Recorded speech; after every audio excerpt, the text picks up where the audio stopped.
2010 সালে এক রাতে 2 লক্ষ্মী মায়ের আগমন হয়েছিল আমার বাড়িতে। কেন বললাম এই কথাটা? ঘটনা তাহলে বলি, তোমরা শোনো। 2009 সালে প্রথমের দিকে আমার বিয়ে হয়, আর আমার স্বামী পেশায় ছিলেন সফটওয়্যার ইঞ্জিনিয়ার।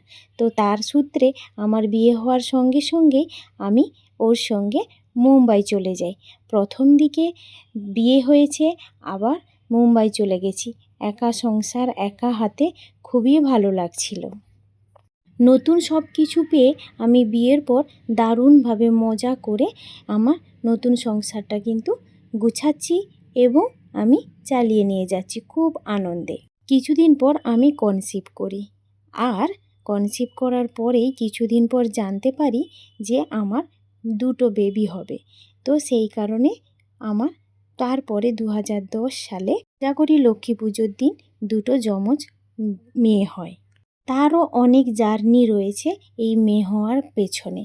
তো এই গল্পটা একজনের, বাস্তবে কোনো মিল নেই এই ঘটনাটা একজনের, তাই আমার ভালো লাগলো গল্পটা, তাই তোমাদের সঙ্গে শেয়ার করলাম। ভিডিওটা কেমন লাগলো অবশ্যই তোমরা জানিও।